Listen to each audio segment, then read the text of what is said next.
Bem-vindo ao Projeto Gabaritar, e dessa vez a gente vai trazer um tópico muito importante para o seu edital de toxicologia.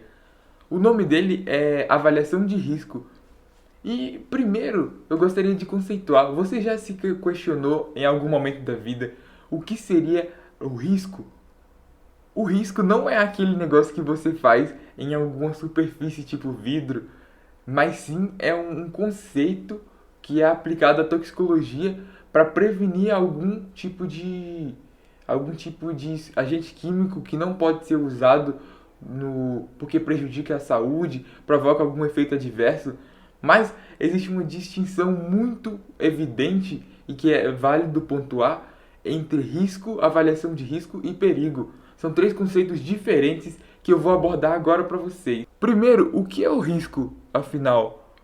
O risco é a probabilidade de gerar efeito adverso. Portanto, uma coisa que é arriscada, ela tem chance, ou seja, é viável, é possível, é muito provável que ela venha a desenvolver algum efeito adverso. Mas não é só uma substância, porque pode ser uma situação perigosa também. Já a avaliação de risco, ela tem por finalidade saber se aquela substância ou situação perigosa realmente é arriscada. E dessa forma, o que ela faz? Ela avalia de uma forma sistemática e caracteriza aquele risco com base nos efeitos adversos provenientes daquela atitude ou daquele agente químico. Então, mas essa avaliação de risco ela é complexa porque ela possui várias etapas que eu vou tratar mais à frente. Mas antes disso, o que é perigo? O perigo ele tem uma divisão, ele subdivide em dois conceitos, um mais internacional e outro mais nacional. O mais internacional ele consiste que a substância ela tenha um perigo intrínseco dentro dela, ela propriamente sem se relacionar com mais nada, ela já tem por si só um perigo, um risco. Ela já é arriscada por si só. Ela é tipo um veneno, entende? Que o veneno, ele, mesmo em doses homeopáticas, ele pode provocar a morte da pessoa. Já o perigo no contexto nacional seria aquele perigo de ter efeito adverso somente. Então, perceberam a distinção, a diferença? Mas agora vamos para a avaliação de risco. A avaliação de risco é tipo um tribunal. Por exemplo, você vai botar a substância em análise. E aí ela vai ter que passar pela identificação de perigo, pela caracterização desse perigo e pelo gerenciamento de risco. São essas três fases e elas são fases duradouras. Elas prolongam por um tempo bem grande até porque existe várias etapas dentro dessas etapas maiores. Primeiro, a avaliação de risco. A avaliação de risco, como eu disse, é um tribunal da substância.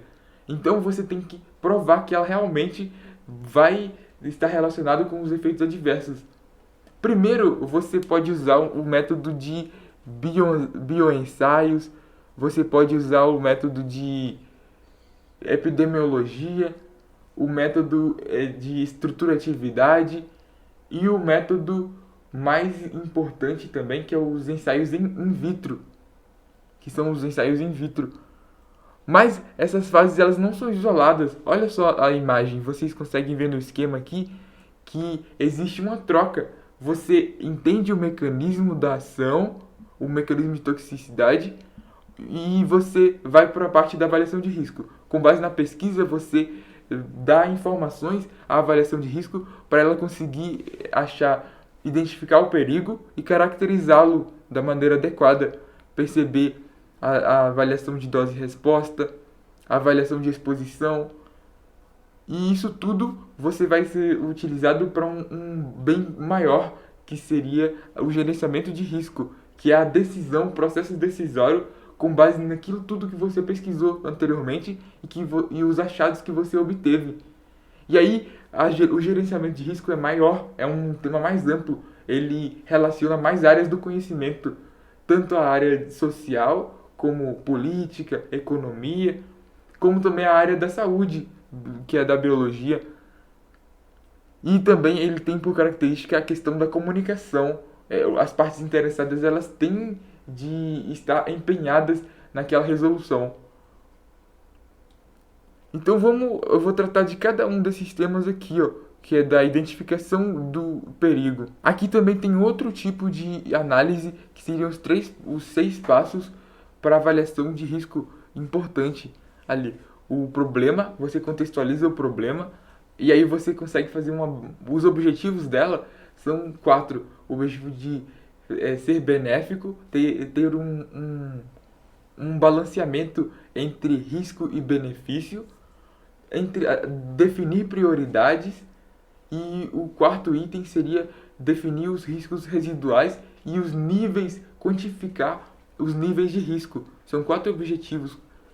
E aí isso tudo ele vai balizar uma tomada de ações. Tudo isso tem por objetivo final a tomada de ações e o feedback dessas ações, que seria a avaliação. Será que essas ações estão realmente fazendo efeito, surtindo efeito? Então, mas para tudo isso, de início, desde já, a gente precisa de começar a avaliação de risco. Então vamos lá. A primeira metodologia seriam os ensaios in vitro. Os ensaios in vitro têm por objetivo principal e primordial a questão de definir a neurotoxicidade,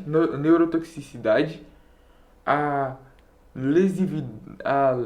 a volatilidade daquela substância, bem como também definir a reatividade daquela substância. Então você vai fazer testes de neurotoxicidade, você vai fazer ensaios de hepatotoxicidade, vários ensaios, e esses ensaios eles vão ter fundamento em propriedades químicas, porque a partir das propriedades químicas você consegue prever, de certa forma, se aquela substância vai ou não ser prejudicial e provocar efeitos adversos. É tipo uma assinatura. Aqui eu mostro melhor ali. São antecedentes.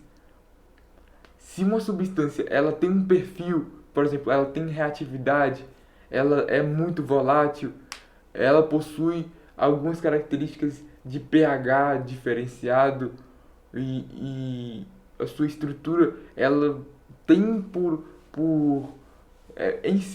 si só, ela já tem uma pré-definição, uma predisposição para ser perigosa. Ela é suficientemente perigosa, então você deve ficar atento a essa substância. Porém, essa metodologia de ensaios in vitro não pode ser única, ela tem que ser somada a outras metodologias, como os bioensaios ou os modelos estrutura-atividade. O modelo estrutura-atividade ele é um modelo computadorizado. Você usa o computador para você prever o comportamento da substância. Existem modelos 3D e modelos 2D. Os modelos 3D eles são melhores, e os modelos 2D eles têm uma falha, porque eles não conseguem verificar o grupo farmacofórico e verificar os parâmetros de toxicidade e de toxicocinética e toxicodinâmica do tóxico. Então, você usa, por exemplo, o método QSAR, que é o mais comum utilizado para verificar essa estrutura tridimensional, estrutura cristalizada da substância, e verificar se esses parâmetros aí. E ajuda muito esse tipo de estudo. Porém, também pode ser complementado com biomarcadores ou até mesmo bioensaios, que é o próximo tópico que a gente vai ver aqui. Os bioensaios, eles são feitos de maneira curta, porque se for prolongado demais, pode ser muito penoso, gerar muito gasto financeiro, chegando a milhões de reais, a bilhões, a milhares de reais, milhares de milhões de reais. Portanto, você deve balizar bastante entre usar, e ainda além disso, o risco de provocar danos ao ambiente, aos organismos que você usou no ensaio, são muito ruins. Portanto, você deve balizar e ver se o risco vai ficar menor do que o benefício. O benefício vai sobrepor o risco. Você, na maioria das vezes, você usa roedores para fazer esses ensaios biológicos. E esses roedores, eles possuem características diferentes dos humanos. Portanto, uma limitação dos bioensaios seria, primeiro, a temporalidade e o gasto financeiro. A segunda seria a variedade interespécies e interindivíduo. Ou seja, cada indivíduo é único. Portanto, se você for comparar ele com roedores, você não vai ter uma exposição, um ensaio muito fidedigno. Porém, você pode ter pelo menos uma pista de que aquilo pode provocar, por exemplo, câncer, pode provocar efeito adverso. Então, se acontecer algum efeito adverso em algum tecido, em algum organismo animal, pelo menos vai ter uma pista de que aquela substância tem um teor, uma probabilidade alta de provocar efeitos adversos. Portanto, sim, ele é utilizado sim, os bioensaios ainda são utilizados. Outro tipo de exame e de monitoramento feito na avaliação de risco é a epidemiologia. A epidemiologia é o estudo estatístico e probabilístico dos casos. Mas aí ela tem três tipos de modalidade. A modalidade transversal, a modalidade corte e a modalidade caso-controle. Aqui tá errado, na verdade é caso-controle. A transversal, ela consiste na identificação de fatores de risco das pessoas que possibilitam a entrada e o surgimento de algum efeito adverso. Portanto, você vai analisar uma análise prospectiva. Você vai prever aquela circunstância. Já o corte, ele está mais desenvolvido com a parte de você pega um grupo de indivíduos já foram expostos ao agente tóxico, à situação perigosa, e depois você espera que você cria um lapso temporal até que eles desenvolvam os primeiros efeitos adversos, os efeitos adversos significantes e específicos para aquele agente tóxico. Já o caso controle é o único estudo retrospectivo. E aí ele vai fazer tipo um teste, vai pegar um grupo em placebo e um grupo que foi exposto. E vai ver, por meio comparativo, quais são as diferenças entre os dois grupos. Então, muito importante para as provas é saber que o único que é retrospectivo é o terceiro, que seria o caso controle.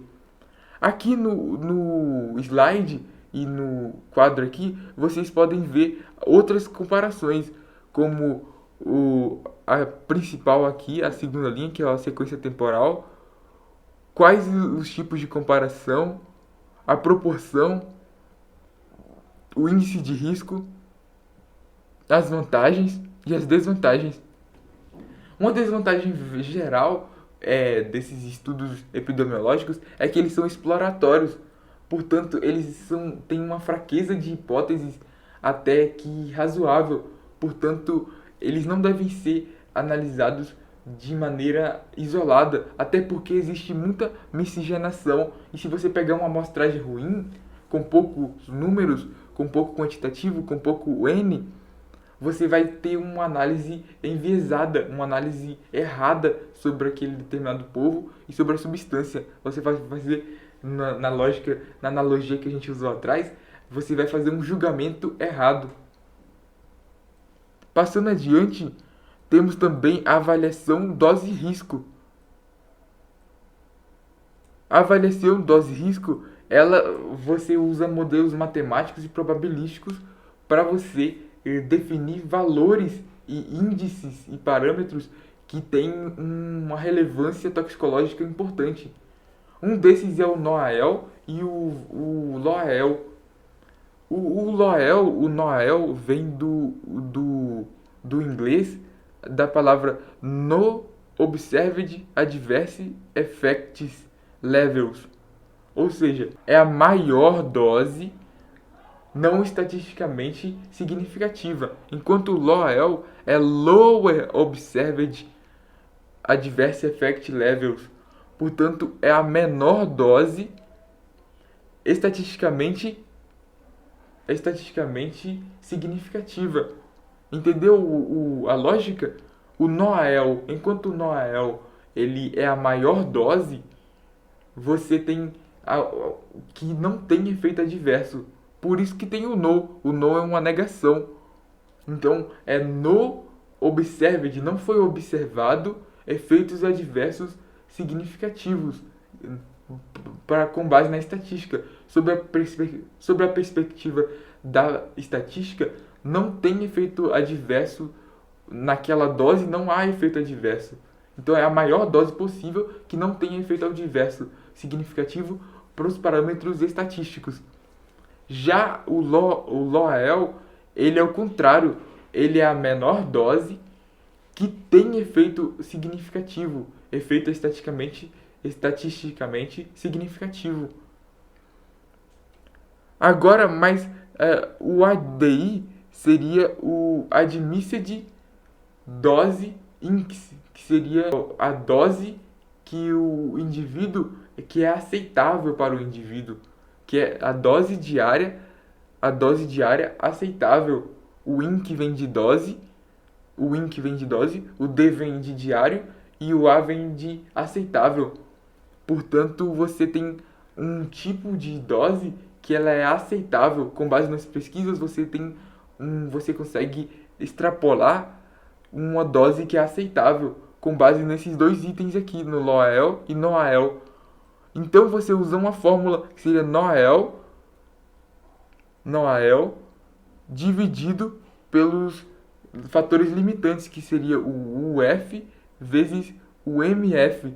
Porém, o NOAEL ele é uma coisa muito difícil de ser identificada, porque você precisa de criar uma curva dose-risco, e essa curva criando todos esses pontos e ainda fazer extrapolações, que seriam cada curva, essa curva A, essa curva B e essa curva C, e a curva D também. São extrapolações. E fazer isso é um trabalho grandioso. Portanto, criou-se o Bitmart dose, a Bitmart dose, a Bitmart response, que seria a resposta naquele ponto. Portanto, ela é mais fácil e você consegue fazer uma dose referência, obter a dose referência de maneira facilitada, sem utilizar o NOAEL para isso. Então, é muito relevante sim. Agora também, dentro desse mesmo gráfico aqui, a gente pode ver também que existe um limiar. O limiar é o tipo de dose que antes desse limiar não há efeito significativo também. Embaixo dela, ou seja, os pontos abaixo dela não são relevantes para a estatística, não são relevantes para o estudo, porque eles não atingiram a dose efetiva 10%, a dose que ocorre, que é efetiva, que gera efeito em 10% da população. O limiar é geralmente isso, então. Agora vamos para frente. A avaliação de exposição. Primeiro, para você avaliar a exposição, é claro que você, posteriormente, vai existir algum efeito adverso. Porque a exposição, o risco, ele precede o que vem antes do risco é a exposição. Sempre nessa ordem: exposição, risco. Sem a exposição você não tem o risco, porque você não ficou exposto. Portanto, se existiu a exposição, você tem que avaliar fatores dessa exposição. Avaliar essa exposição em si, porque, querendo ou não, de alguma forma, ela vai influenciar na avaliação do risco. Dessa forma, o primeiro fator seria a identificação da substância, a identificação das vias que a pessoa conseguiu, qual o sentido da pessoa, qual parte da cognição, qual via de entrada dessa substância, Além disso, a magnitude e a duração da exposição. Aqui mostra a ordem, que é sempre exposição, efeito adverso, exposição, risco. Exposição, risco, avaliação de risco. E aqui são os sentidos, a visão, a audição, a, a fala, quer dizer, a via oral, ou seja, a pessoa pode ser exposta a todos esses sentidos. O exemplo de visão seria os gases de spray de pimenta, que podem ser arriscados, entre outros. O exemplo oral seria a água contaminada, água infectada com algum verme, entre outros tipos de infecção também. Agora você precisa de gerenciar esse risco, porque depois de fazer toda essa base referencial, a avaliação de risco e o gerenciamento dele é necessário, torna-se necessário. Então você usa um binômio para avaliar isso, que são duas variáveis. Seria a variável da voluntariedade e a variável da observância. Se você consegue verificar que aqueles efeitos adversos eles têm eles são evidentes ao olhar. Você consegue percebê-los. Se você consegue percebê-los, eles são observáveis e eles são menos arriscados por isso. Então aqui é tipo um duelo entre qual risco é maior. Existem dois fatores, dois agentes químicos ou situações perigosas, e você quer descobrir qual das duas é mais relevante e mais urgente para você cuidar. Portanto, você tem que avaliar a voluntariedade. Se ela é involuntária, ela é pior. E se ela é voluntária, é um pouquinho menor, é mais fácil de se controlar. E se ela é observável, é mais fácil de se controlar. E se ela é inobservável ou não observável, é mais difícil de se controlar. É tipo uma matriz de Eisenhower. Você possui dois fatores e você tem quadrantes. E nesses quadrantes você coloca as situações perigosas. Aqui. Esse quadro aqui mostra melhor. Esse quadrante aqui é o quadrante mais difícil, que são as técnicas de DNA, o desenvolvimento de tecnologias relacionadas a DNA. Também tem aqui os acidentes nucleares, os praguicidas, as armas nucleares, como o malation. Quer dizer, o malation é um praguicida. Tem as substâncias neurotóxicas, que seriam o gás sarin, o gás tabum. Também tem as ameaças hemotóxicas, que seriam o gás, o monóxido de carbono, entre outros tipos de exposição. Aqui também não é só uma coisa, não são só relacionadas à química essas situações perigosas, até porque nesse quadrante aqui existem vários esportes, como o esqui, também tem o skate, que também pode ser arriscado. Um estudo pode avaliar e você pode catalogar vários tipos de situações perigosas que podem ser jogadas nesse quadro aqui e observadas quanto ao seu grau de importância e de urgência. Agora vamos responder algumas questões.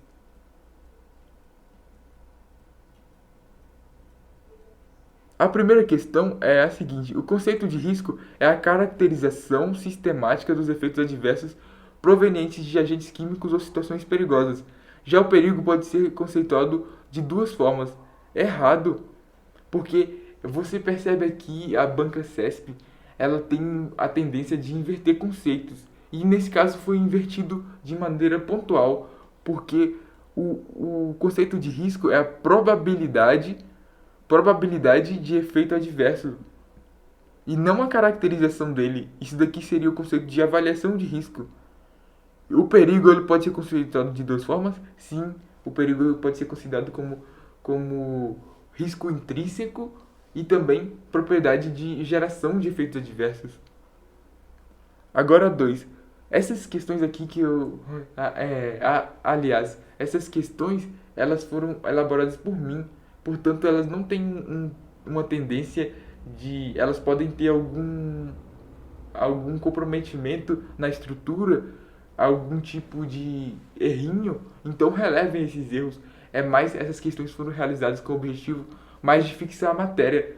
Portanto, não tem uma rigidez muito grande quanto à similaridade com as provas e quanto aos termos técnicos. Até a mesma gramática pode estar meio equivocada. Agora, a 2. O fluxograma da avaliação de risco segue os seguintes passos, necessariamente nessa ordem. Grife essa palavra. Pesquisa, correto, primeira fase, pesquisa. Identificação de risco, aí já está certo também. Gerenciamento de risco e avaliação / caracterização de risco, errado. A avaliação e caracterização, ela é anterior à fase de gerenciamento. Porque como você vai gerenciar alguma coisa que você nem conhece direito? Você não aplicou ensaios in vitro, você não fez bioensaios, você não fez estudos epidemiológicos, estudos de estruturatividade, e você quer gerenciar o risco, sendo que você não tem nem conhecimento dele? Falso esse item. Agora a terceira questão. Os objetivos da avaliação de risco são aliados ao bem-estar comum em detrimento do interesse empresarial? Mentira. Sabe por que está errado esse item? Porque existe uma avaliação de risco-benefício. Tanto é que as propostas das interessadas, das empresas e da sociedade, da comunidade, as demandas dessa sociedade, elas são avaliadas e são importantes. Elas são recebidas são bem acolhidas por essa avaliação, por esse gerenciamento. Por isso que a comunicação é muito importante, e a comunicação deve ser de forma menos formal possível para o entendimento geral e a tomada de decisão mais alinhada aos objetivos de todo mundo, ou seja, chegar a um denominador comum, todo mundo concordar com a solução, chegar pelo menos a um consenso, ser menos mal para todo mundo. Identificar o risco é uma tarefa complexa, que inclui bioensaios, testes in vitro, epidemiologia e estudos de estruturatividade. Certíssimo. Isso não tem nem o que falar, porque a aula já explica melhor do que se eu fosse refazer a explicação, iria tomar muito tempo, sendo que é um conceito mais tranquilo. A avaliação de risco, dose e resposta é uma fase principalmente quantitativa, a qual apela para recursos probabilísticos e matemáticos para elaborar curvas dose e resposta. Por aqui está certo, porque existe mesmo a probabilidade e a matemática, porque um gráfico é um plano cartesiano, é uma propriedade e um recurso matemático, e a probabilidade são aquelas porcentagens, a densidade de probabilidade, que você também tem os níveis de significância, você possui o desvio padrão também, que é muito relacionado para você estudar, ter dados mais firmes e ter embasamento para as próximas fases. Obter estimativas de extrapolação, como NOAEL, No Adverse Effects Levels, ele errou aqui. Mas isso não invalida o item. A CESP, ela, às vezes, ela também tem essa característica de fazer pequenos erros, porém eles não são relevantes, porque pequenos erros conceituais que, num contexto geral, eles podem ser relevados, e aí você consegue assinalar o item como certo, mesmo por essas imprecisões. Aqui o LOAEL, bem como o limiar, que é achado que denota que abaixo deste valor não há efeito adverso estatisticamente relevante. Certíssimo, porque o limiar é isso mesmo. O limiar é tipo uma linha que separa efeitos adversos de não efeitos adversos. É um ponto do gráfico que divide bem essa parte. É o que separa os homens dos meninos, entre aspas. Agora a sexta questão. Embora os estudos epidemiológicos enfrentem inúmeros fatores limitantes por serem exploratórios, se bem feito com uma amostragem bem definida, pode ser útil à identificação do risco, principalmente na modalidade retrospectiva, conhecida como caso controle. Sim, eles ajudam sim. São todos aqueles lá que eu citei que têm essa característica de ajuda. Porém, eles somados são bem melhores e com base nos avanços da genômica e dos biomarcadores e da computadorização, tudo isso ajudou muito na avaliação desses fatores e também os novos parâmetros biológicos para precisar melhor e ter cálculos melhores, extrapolações mais bem feitas, mais convincentes e mais alinhadas à realidade.